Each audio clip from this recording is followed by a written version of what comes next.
देखा सुना और किताबों में वर्णित आज दुखता यहाँ भाव कारण गरीबी मर जाता मानो यहाँ दर्द दिखा करी होने न देती निवारण गरीबी इंसान मरता है पशुओं सरीखा और फिर भी कुटिल मुस्कुराती गरीबी संतोष कहते मुकद्दर से अपना असर जमती भाती गरीबी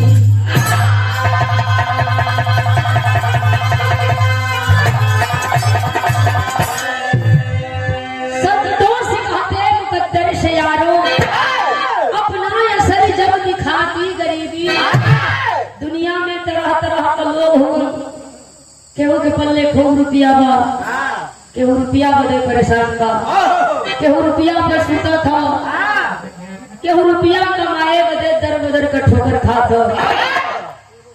हम कहिला देने वाले किसी को गरीबी न दे मौत दे दे मगर बदनसीबी ना दे हम का बहन बहुत बढ़िया बीतत जवन हमन पहिरत है खात है ओके पावे बदे कुछ लोग बा ये दुनिया में की तरस रहल बा जवन हम निकाल के खूटी पटान देखी कि अब एक कलर खत्म हो वैसा कपड़ा भी पावे बदे कुछ लोग परेशान हो यह दुनिया हो लाचार आदमी हो जाई मजबूर हो जाई परेशान हो जाई तो हमारी ये जैसा कुछ लोग कही कि इनकी करनी का फल हो इनकी कर्म का फल हो कर्म इतना भी बाउल का होला कि आदमी के भोजन बदे रोवे के पड़े वस्त्र बदे रोवे के पड़े सूते बदे रोवे के पड़े रहे बदे रोवे के पड़े लेकिन संघर्ष अगर इंसान का हो मेहनत अगर हो तो कौनो चीज मुमकिन ना हो बाजार बहुते बा लेकिन वो एगो बाजार बा जवन बाजार ना होवे के चाहे कैसन बाजार भैया कैसन हो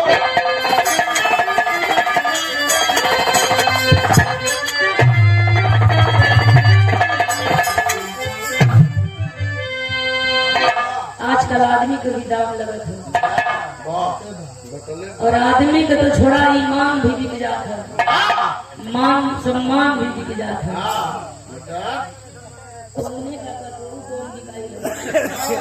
अपन काम करत 800 रुपया लिखे जाते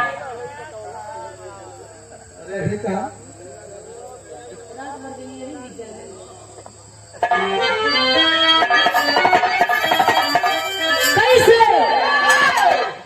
अरे जहाला दीनी बिकाला अरे जहाला दीनी बिकाला अरे वो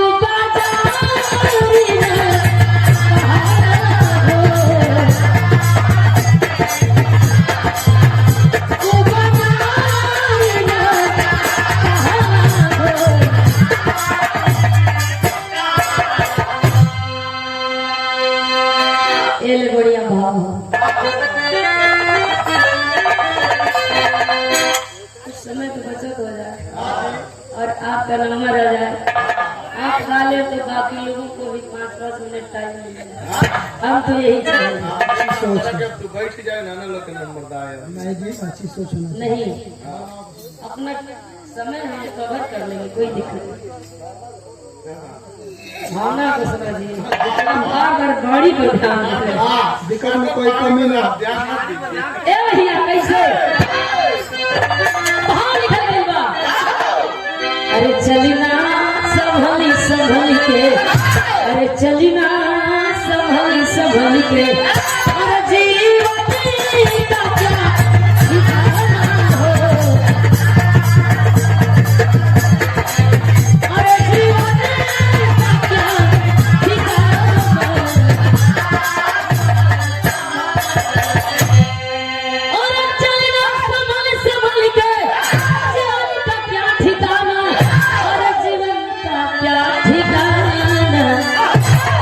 जिसकी कोई ना समझे और जिसकी कोई ना उसी राह पे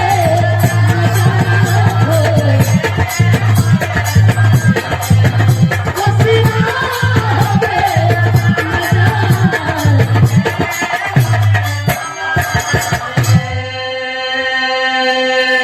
मन मिले तो मीत बनाओ, पता हो तब सफर करे के चाहिए, नहीं अनजान डारी बना जाए। जो रास्ता न देखल ओकर सफर तनी मुश्किल होला, जहाँ बुलावा ना जाए के चाहिए। मास्टर कहले बिछला गिर गए। पुराण कहावत बा कि बिन बुलावा जन जाया भवानी, न वो चीजत न रही पानी। बुलावा न हो तो ना जाए के चाहिए, और जाए के अगर चल भी गईला तो भोजन न पाए। ई नहीं कि जाए के हो बराती में जाके हो बराती में खोजत हुआ भैया दही बड़ा नहीं है। चला पता पूछाओ कौन ये गलत है। ये कहां से ए भैया कुछ लोग तो असकत के मारे भी मर जाते हैं, कमाई ना चाहेलन और सोचेलन कि हम करोड़पति बन जाए। बिना मेहनत के चाहेलन कि हमार वीआईपी भोजन होखे, वीआईपी पहिरावा होखे, वीआईपी ओढ़ना बिछौना होखे। और कुछ लोग जेकर वीआईपी ओढ़ना बिछौना पहिरावा भोजन नाश्ता पानी हो, महल ऊंच लेकिन विचार ऊंच ना हो, ऐसा ना हो के चाहिए। कहानी के शुरुआत का भैया कैसे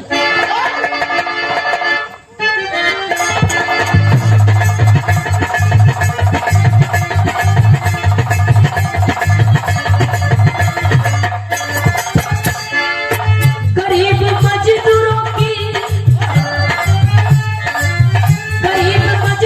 की आपने कहानी सुना, गायक सब गाय गीत उनके ही जुबान सुना।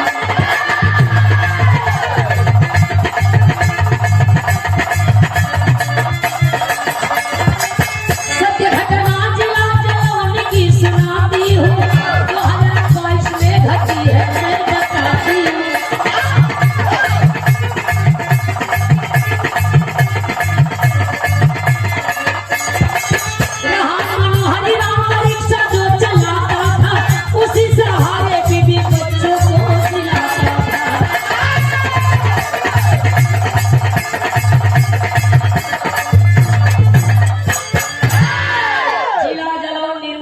गांव का रहे वाला राम मनोहर के परिवार की कहानी बा।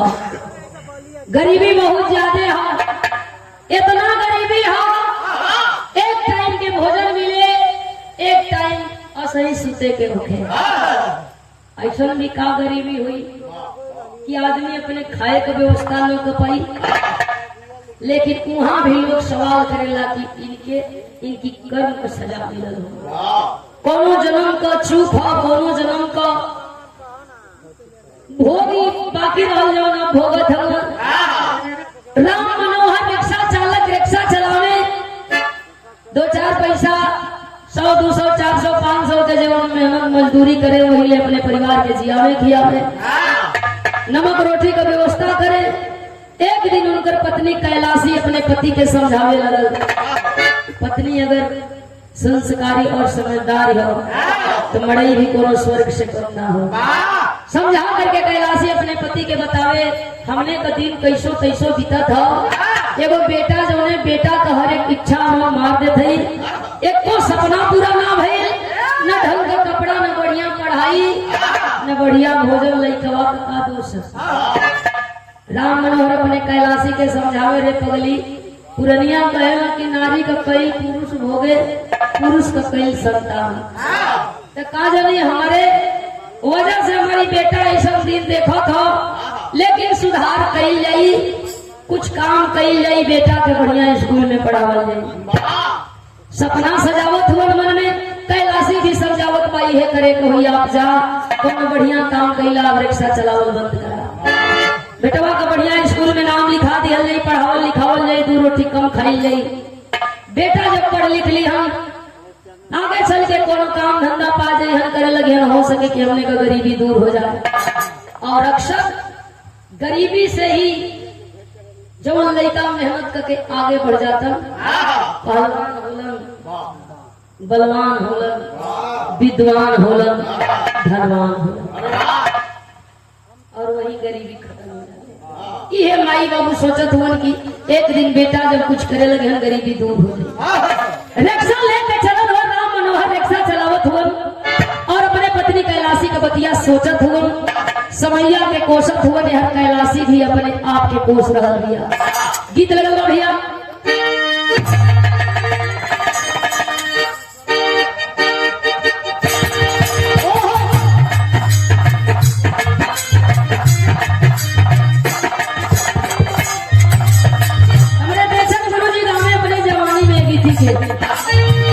पिया परदेस गईले तारी लागे तो पिया रे,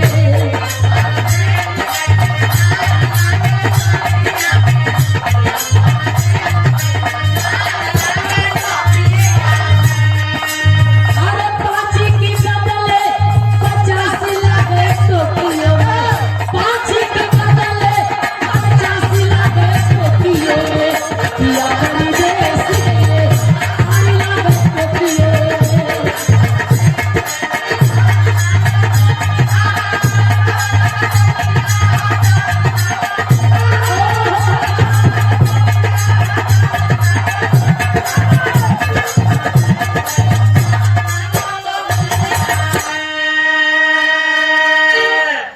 हमरे लगे आपके लगे यहाँ जितना लोग बाप कोई के पल्ले अगर जरूरत पर पैसा घट जाला तो भी चढ़ाया जाला, और वही घड़ी पैसा का कीमत भी समझ में आ जाला। रोज दिन हम मजदूरी करत है, मेहनत करत है, जरूरत पर अगर हमने के कोई कर्जा भी ना दे तो भी कर जाला, बुझा जाला। कैलाशी रोक बा अपने के कोसत बा, सोचत बा वही हाल में समय का सभी दिया है।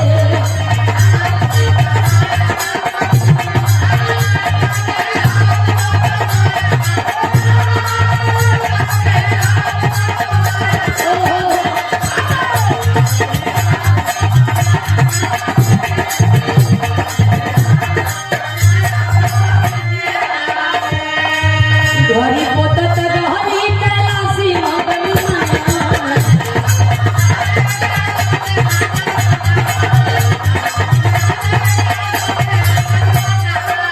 दसले बसाप चढ़ पे गोरी करे पलना,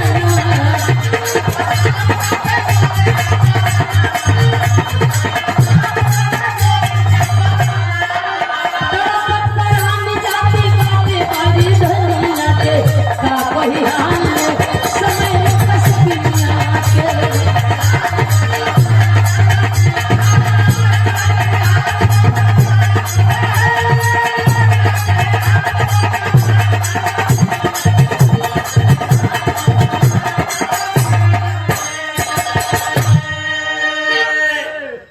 बिछौना कम होके ठंडी में पूरा बिछाई के बनी सोचे। अब अगर पुरनिया के भी कहा जाए पूरा बिछा दी तो कहीं के शरत नहीं देखल गए लगी। वो न बढ़िया, लेकिन बड़ा आनंद आवे। लेडरी बटोर के रखा जाए, अब तुम्हें भर के धरा जाए, बातिया को वही का आनंद ले हो। अब अगर रखा जाए तो अपने फुहर लगे लगे। वाह वाह, बारे समय बारे जमाना, लड़ी खाए बदे अगर गर्दी न मिले, वाह वाह, गर्जी गर्दी गर्दी, गच हमने गंजी। अच्छा इनके गंजी मिले ना मिले वो समय कुछ तो गंजी घटा जा। इतना आसान ना रहे जितना आसान अब कुछ फट दे खरीद ल खा ल, वो घरी सोचे के पड़े। अरे बाजारी से लट्ठा खुरमा ले उहे बहुत रहा, चटैया जिलेबी मिले। अब तो हर एक चीज मिल जात बा। जितनी ओ घरी हमने की घर का पुरनिया हमने का बाप भाई माई मुतारी कमाए, उतनी तो आज घरी का लड़का स्कूले जाए घरी मांग के लेके जाते हो कि हमके डर खर्चा देना 50 रुपया 100 रुपया हम आप दे देते हाँ अब 50 रुपया 100 रुपया मुझे जाएगा लोग भट्टा बरीटा पाते वाह हाँ अरे सर 50 रुपया 1000 हम ही पकड़ ले आएंगे समय बलवान बताओ 50 रुपया को 1000 ईटा पकड़े यही से कहा जाता कि समय बलवान होला पुरुष होत नहीं बलवान समय बलवान होता है तड़पिलवा मनैया होके बनाई बनाई चाट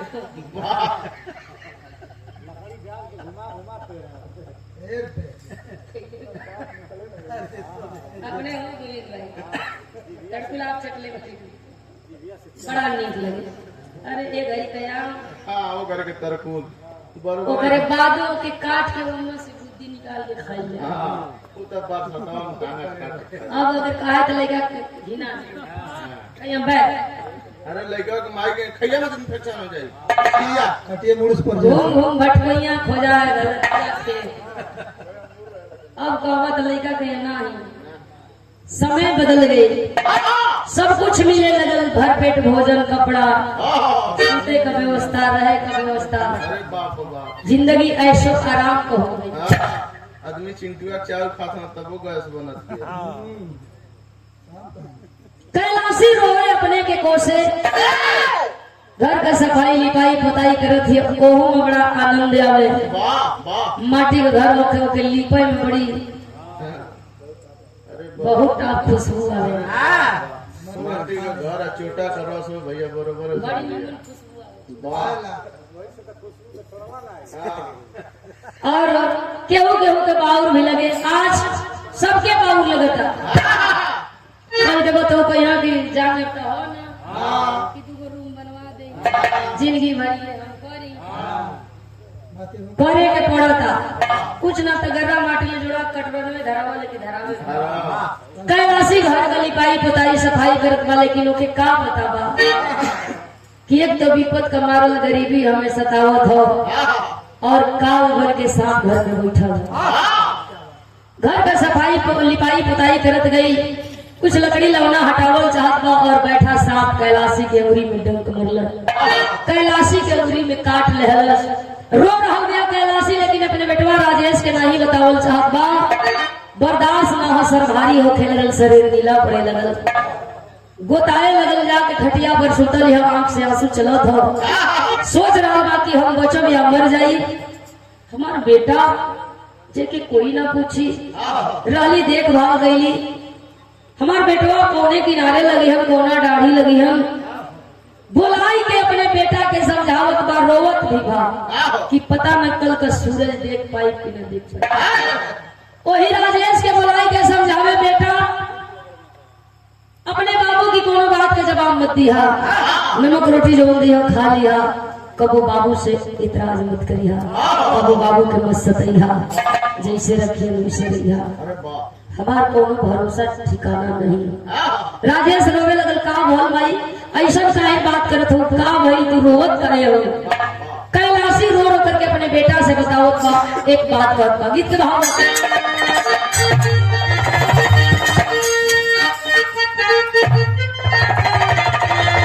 अरे यही पारी गंगा मई हो वही पारी जान हो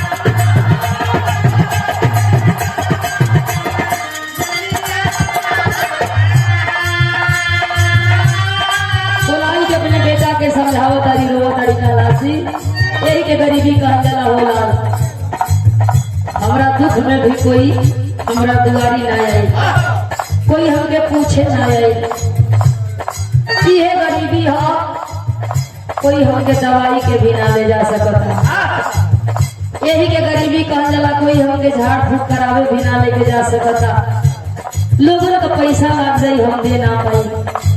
कहल जला कि बनला पर सारो मिलेला, बिगड़ला तो बहनोइयो ना भेटाला। ये समय है रोवत बा कैलाशी और अपना बेटा के समझा के एगो बात कहत बता कहे बेटा के बोला के हो कहली डरा के लगा के कहली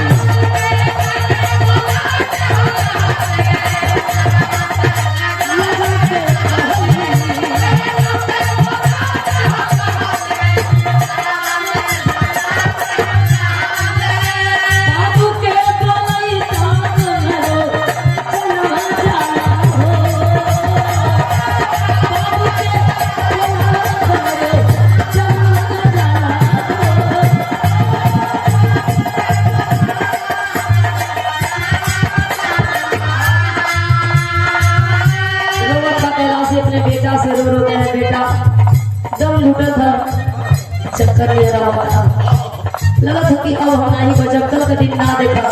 दौड़ के जा अपने बाबू के बुला के लिया हो। राजेश बाजार का रास्ता पकड़ के दौड़न चल के अपने बाबूजी के बताई कि हमारा भाई ये सांप कट लेगा। दौड़ल भागल रोवत हुआ राजेश कोई बाजार की ओर चल दिहला। दौड़ली बाजारी चल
बुलावे खाती माई के इलाज बदे, लेकिन बाबू ये दुनिया के छोड़ के चल बसल हो।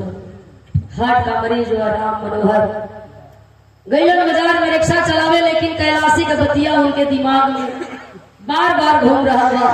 सोच रहा कि हाय रे गरीबी, एक पल के भोजन मिलेला, दूसर का पल वैसे सुते के होला। हमने के साथे वो बेटा भी वैसे ही सुतत बा, उपास करत बा। दूसरा के दुआरी जाला, लोग ताना मारेला, बोली बोलेला, भगावेला। का भगवान इतना हम पापी है, कितना बेटा तो हम पेट ना भर सकत है। सोच रहा कि आज रिक्शा चलाई, लेकिन कल रिक्शा का त्याग कर दे। अपना बेटा बदे, बढ़िया पढ़ाई बदे, बढ़िया शिक्षा बदे, बढ़िया कपड़ा भोजन बदे कहीं जाई कमाई, अच्छा पैसा कमाई तो अच्छा व्यवस्था हो।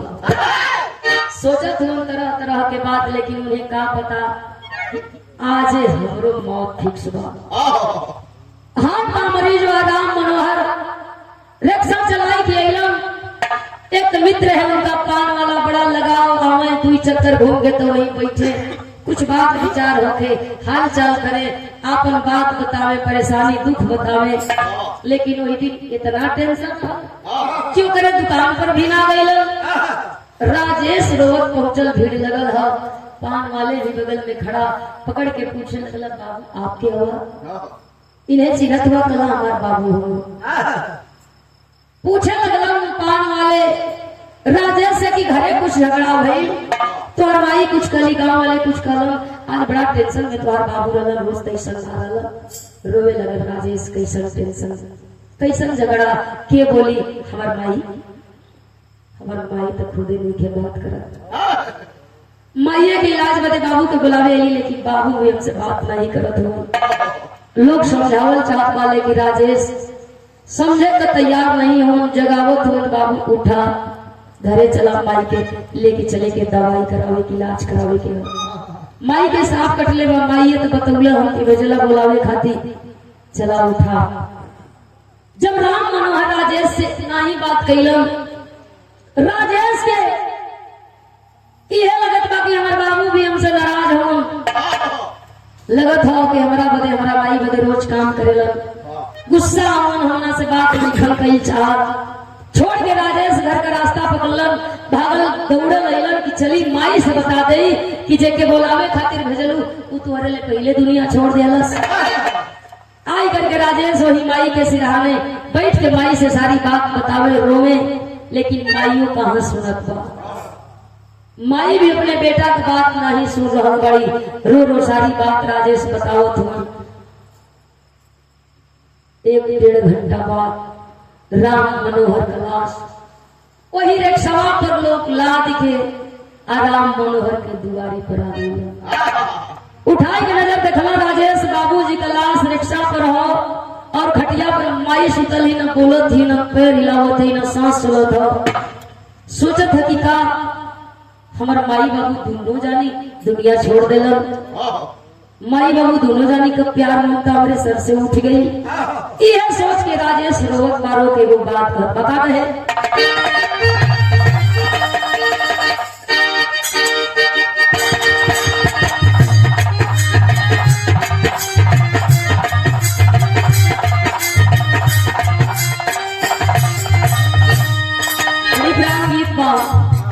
अरे पीरा काशी बता दो कितना दूरी पैरन में छाना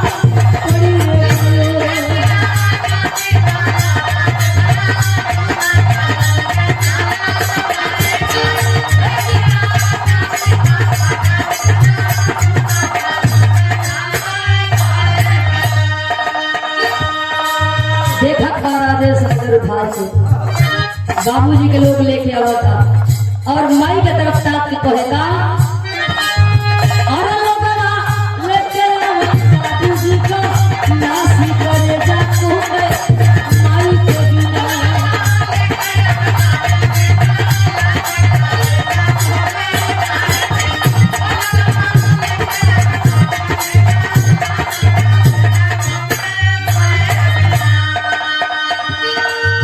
अरे बाबू का लाश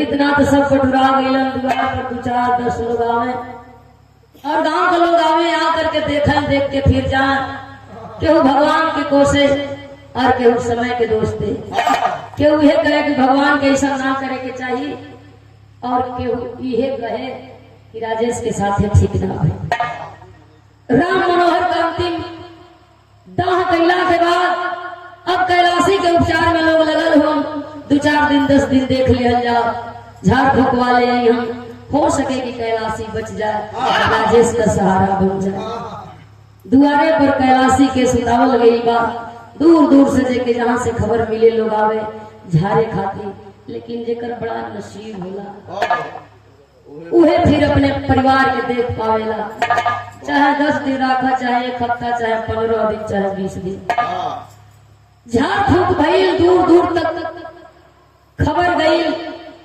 लेकिन कैलाशी भी अपने बेटवा बदे वापस नहीं अली। ये दुनिया के छोड़ के वो चल बसल है। हित नात मिल करके गांव को 2-4-10 लोग मिल करके होकर भी अंतिम क्रिया कैलन। थोड़ बहुत में राजेश का बुआ फुफा दोनों जानी को काम भी निपटा लिहलन। 20-50 लोगन के दुआरे खियाई के हाथ धोवा दिहलन और राजेश को लेके अपने घरे चल गई। राजेश का बुआ सोच रहा भैया कि हमार बेटा तो नहीं हो एक कई बिटिया है, लेकिन शायद भगवान के ये मंजूर रहा कि राजेश के रूप में हमें औलाद मिल जाई। लेके चलल बुआ अपने घरे, राजेश का सेवा करे, पालन पोषण करे लगल, सयान होखे लगल, रात दिन बीते लगल। राजेश धीरे धीरे धीरे धीरे इंटरमीडिएट परीक्षा के पास गई। बुआ फुफा फुफा के खुशी के ठिकान ना, जितना बुआ खुश उतना फुफा खुश। दोनों हाथे मिठाई बांटे, केहू की पत्तल में एक लड्डू, केहू की में दो ला मास्टर आई लड्डू या भुला जाए खात हो सब लोग। लेकिन खैलहो की बात कुछ आदमी होकर खा लिया तो कहिया कि तू मजा ना ना लड्डू या भुया गल गैस बन जा।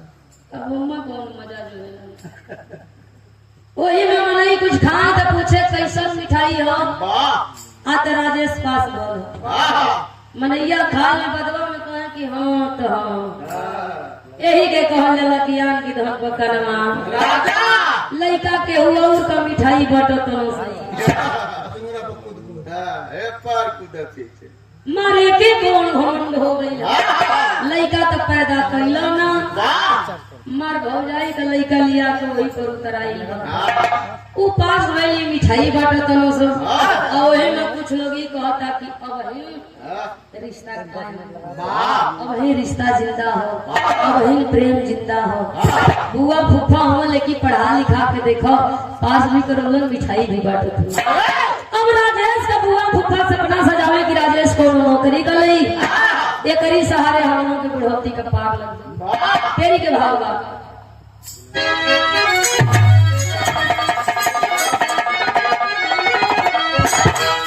अरे किनारे जाके मैं आता करी तो दुखवा लिख रही बाज करी बिजली दुखवा लिख गई बाज करे बिजली किनारे जाके नैया का करी। कर्म ही प्रधान होता है, राशि पर विश्वास करने वाले तो ऐसे ही धोखा खा जाते हैं। राजेश भी अपने मेहनत पर घमंड करत बा, तरह तरह का सपना सजावत बा, नौकरी पा जाई, बहनिया के सुनीता का धूमधाम से बियाह कर, बढ़िया घर घर देख के डोली में विदाई कर, बुआ फूफा के सारा शौक और आराम, सारा शोहरत मान सम्मान दे। लेकिन का वो सोचे का सपना देखे कि उनके सपना में आग लगे वाली हो। गौआ का दो चार मनई रोज जाए, रोज करे बुआ फूफा के सिखावे पढ़ावे समझावे, रोज कान भरे, लेकिन अब आदमी चला और होवे के चाहिए सुना हुए जोने से तो आगे फायदा हो, और जो नुकसान करे वाला हो के उन्हें वापस कर। 2 रुपया दे उनको वापस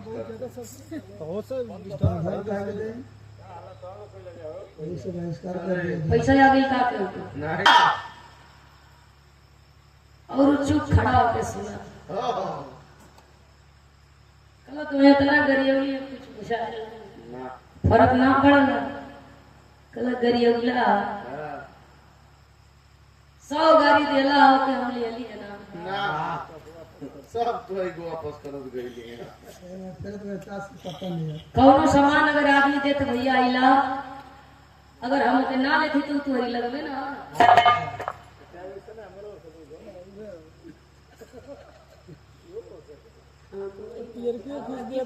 हाँ सेम टू यू तो अपनी बात है। आप अपने अंग्रेजी बोल दा सेम टू यू। ये भैया हो ऊपर वाली राजेश सपना तो देखा था ये हो, लेकिन उसके नाम को तना सपना किसी और की। हाँ सपना किसी और की है जो अभी बहुत कष्ट है।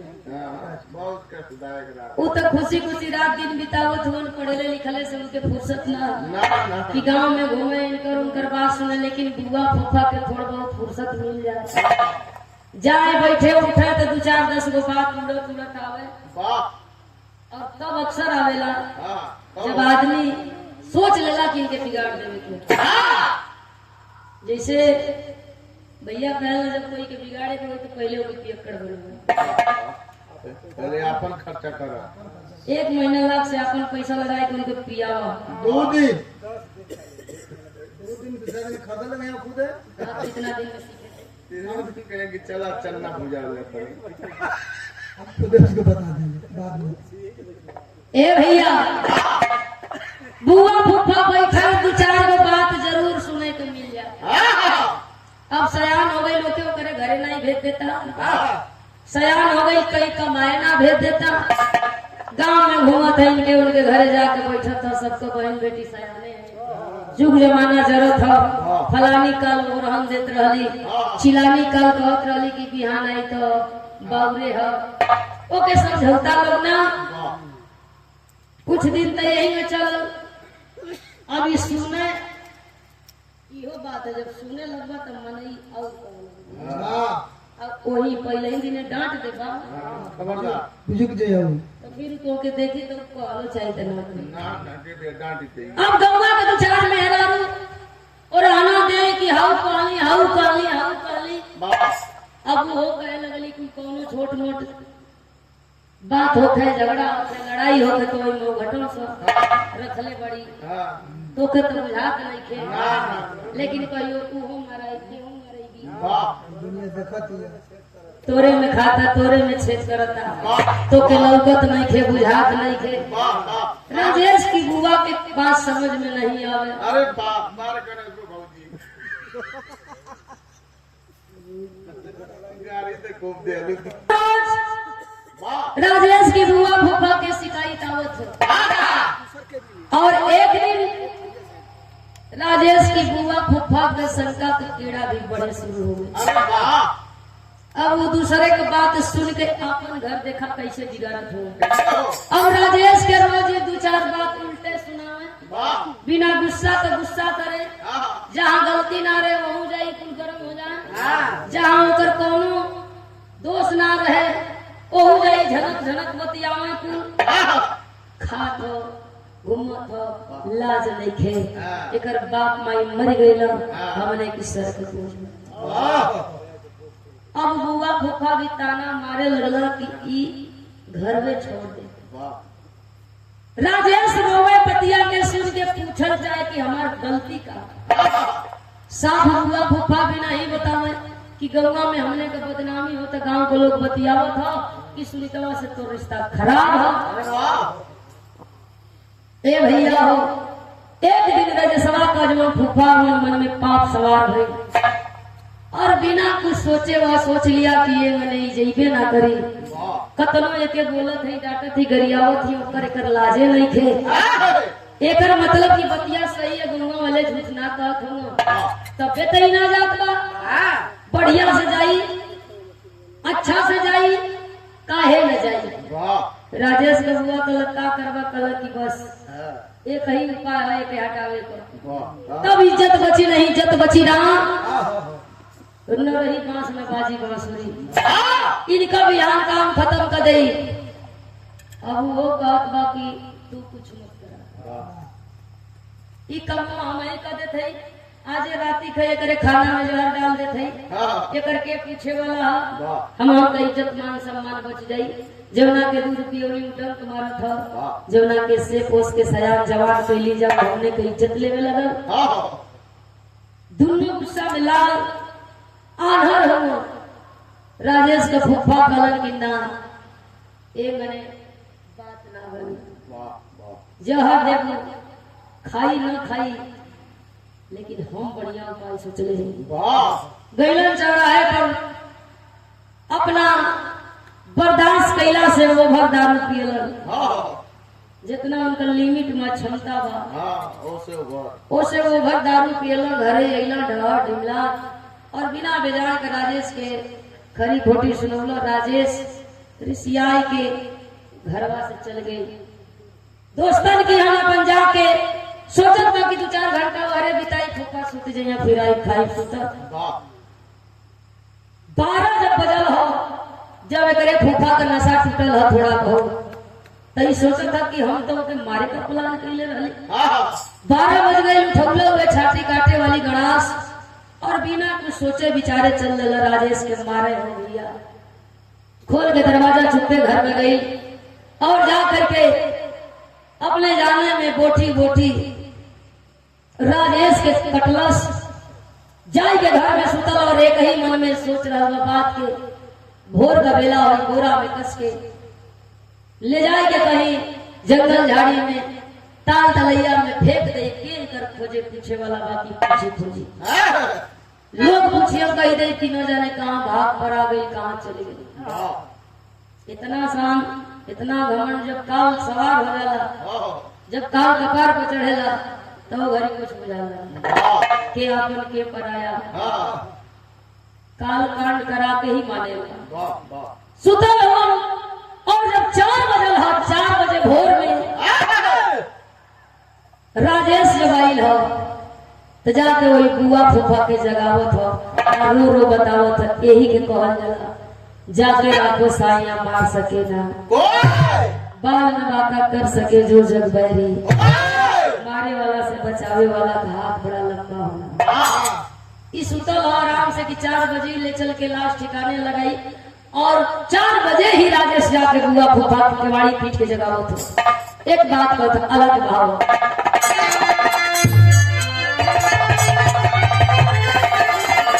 अरे देखल सी राजेश कटल और सुनीता मुड़ी आए बहादुर धीरे धीरे ओ लागल भोरवा हो गया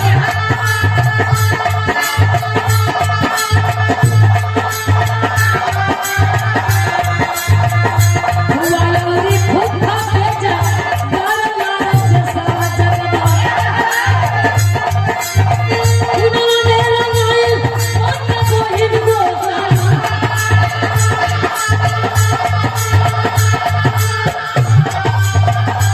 भागल तुम प्राणी कहिले खाना करनी नवाले साहब बेटी के नवाले ओ भोगी जगह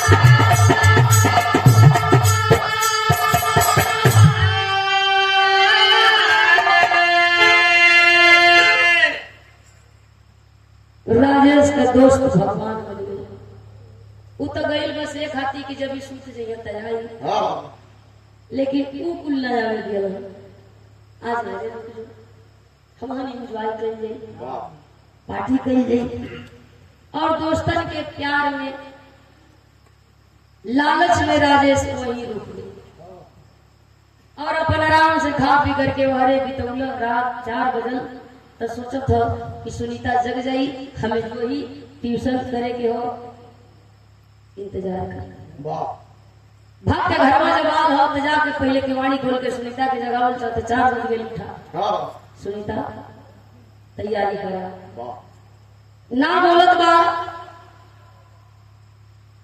जाए के जब नजदीके देखत बा तो वो अपने बिछौना पर रही है ना सोचत बा कि आखिर सुनीता कहाँ गई अच्छा कहीं गई नहीं ये करी और जब अपने घर में जाके आपन रूम खुला था जब अपने घर का चिराग जलाओ तो देखा था चारों तरफ खून हो शंका सवाई जब चदरवा खींचा था गिर गिर धड़ाम से कि सुनीता हमारे रूम में और ये हाल में रोवत भागत गई बुआ फूफा की जगह था इतनी चला हमारे बहनिया के देखा ऐसा हमारे बहनिया के दुश्मनी का कैसे रहल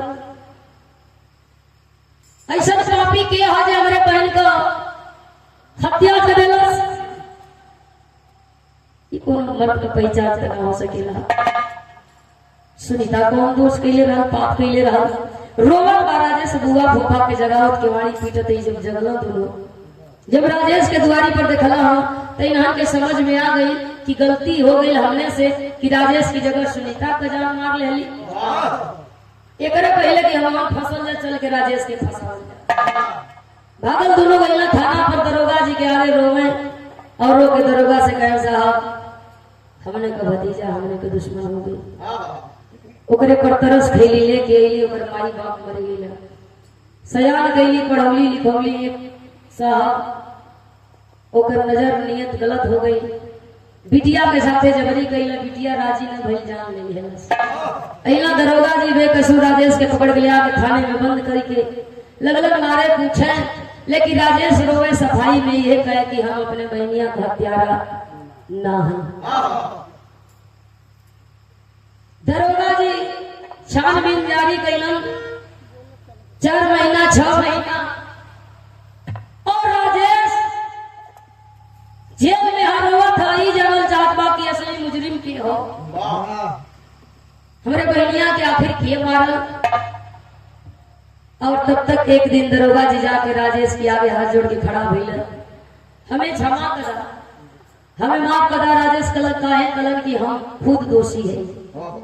कलत है आप सुनीता के मरला, कलन ना रे पगला, सुनीता के ना, लेकिन तो के तो मरली, तू तो बेकसूर हुआ। राजेश रोवे लगल, कलन आपके कैसे पता? बुआ फूफा कलन की हम दोषी है, आप कैसे जान गेला कि हम निर्दोष है? दरोगा जी कलन की यह तो बात हो, असली मुजरिम जेल में बंद हो देखल चाहवा। राजेश रोवे लगल, कला साहब की ना देखल चाहिए, हमारे बहनिया का हत्यारा के नहीं दिखा दे साहब। लेके दरोगा जी चलल हो, जब बुआ फूफा के देखलन राजेश रोवत हो और रो के एगो बात कलन, आखिरी भाव हो।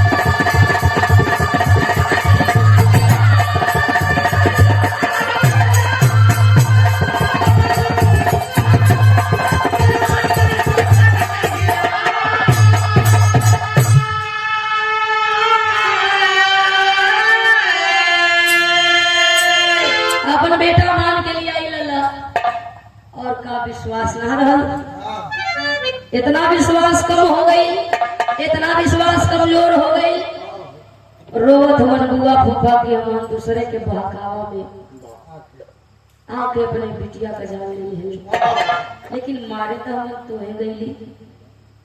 ऐसे कैसे भइल राजेश? सारी बात के बतावे, हमें का पता कि हमारी जगह हमारी बहनिया का इंतजार मौत करत हो। जहाँ हम रही वहाँ बहना के सुत गई।